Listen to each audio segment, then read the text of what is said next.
আচ্ছা, ভর্তা আর সেই সাথে কয়েক রকমের ভাজি থাকলে আপনাদের কেমন লাগে?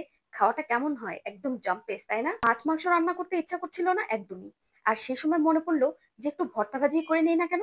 ফ্রিজ খুলে দেখলাম পটল আছে। পটলের রেসিপি তো আমার অনেক পছন্দ। বিশেষ করে যদি পটলের ফালি ফালি করে ভাজি করা যায় তাহলে কিন্তু অসাধারণ মজা হয় খেতে। এরই মধ্যে কিন্তু আমি একটা চুলায় ভাত বসায় ভাতের মধ্যে আলু সিদ্ধ করতে দিয়ে দিছি ভর্তা করার জন্য। আর একপাশে ভাত হতে থাকুক, আলু সিদ্ধ হতে থাকুক, আর অন্যদিকে আমি পটলটাকে রেডি করে নিই।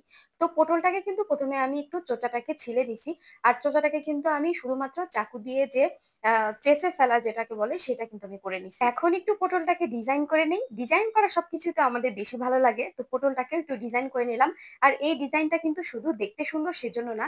এভাবে ডিজাইন করলে কিন্তু পটলের মধ্যে মসলাটা কিন্তু খুব ভালোভাবে ঢুকে। ডিজাইন করার জন্য আমি পটলটাকে প্রথমে ২ ফালি করে নিছি আর তারপর সাইড দিয়ে কেটে কেটে নিচ্ছিলাম যাতে পটলটা খুব সুন্দর সিদ্ধ হয় আর মসলাগুলোও ভিতরে ঢুকে। পটলগুলো দেখতে এত সুন্দর লাগছে, আমার তো ইচ্ছা করছিল কাঁচাই খেয়ে ফেলি। যাই হোক, কাঁচা তো আর খাওয়া যাবে না। এখন এটাকে ভেজে তারপরে খেতে হবে গরম গরম ভাত দিয়ে। এরই মধ্যে কিন্তু আমি অন্য একটা চুলায় ফ্রাই প্যান বসায় দিছি। আর ফ্রাই প্যানে তেল দেওয়ার পরপরই আমি প্রথমে একটু শুকনা মরিচ ভেজে নেব ৩ টা আলু ভর্তা করার জন্য। তো শুকনা মরিচগুলো ভাজা হয়ে গেলে এবার আমি ওই তেলের মধ্যেই পটলগুলোকে ভেজে নিব। তো আমি একটা একটা করে সবগুলো পটল দিয়ে দিলাম। আর একটা পাশ যখনই খুব ভালোভাবে একটু কুক হয়ে গেছে তখনই কিন্তু আমি পটলগুলোকে বেশ ভালোভাবে উল্টায় পাল্টায় ভাজতে হবে। আর একটা পাশ হয়ে গেলেই কিন্তু হয়ে যাবে না। কারণ বেগুন ভাজার সময় কিন্তু আমাদের বেগুনটা খুব সহজেই সফট হয়ে আসে। কিন্তু পটল কিন্তু এত সহজে সফট হয় না। যার কারণে আরো বেশ কিছুক্ষণ ধরে আমি নাড়াচাড়া করে একদম ভাজা ভাজা করে নিচ্ছি। এখন কিন্তু আমি চলে যাব আলুগুলো ভর্তা করে নেওয়ার জন্য। কারণ আলু ভর্তার জন্য আমি শুকনো মরিচ আগেই ভেজে রেখেছিলাম আর পেঁয়াজ কুচি করে রেখেছিলাম। লবণ দিয়ে প্রথমে শুকনো মরিচগুলোকে একটু খুব ভালোভাবে চটকায় নিব। আর এই সময় কিন্তু হাত একটু জ্বলার সম্ভাবনা থাকে। তবে যারা পাকা রাঁধুনি অনেকদিন ধরে রান্না বান্না করছে তাদের কাছে কিন্তু এটা কোনো ব্যাপার না।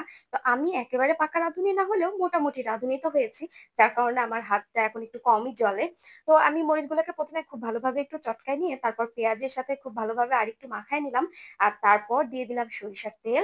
আর এবার একটা একটা করে সবগুলো আলু নিয়ে আলুগুলোকে খুব ভালোভাবে কিন্তু ম্যাশ করে শুকনা মরিচ নিচ্ছি। দিয়ে করা আর এরকম ঝাল ঝাল আলু ভর্তা পেলে ভাই আমার আর কিছু লাগে না।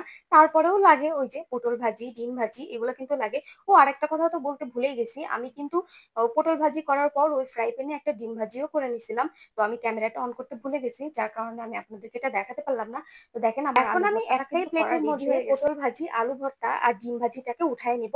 আর যেইটার মধ্যে আমি আলু ভর্তাটা করেছিলাম তার সাথে তো আলু ভর্তা লেগেছিল কিছুটা।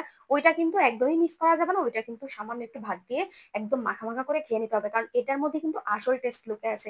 যাই হোক, আমার ভিডিওটা আপনাদের কেমন লাগলো? যদি ভালো লেগে থাকে তাহলে লাইক কমেন্ট করে পাশে থাকবেন। আর সবাই ভালো থাকবেন। আল্লাহ হাফেজ।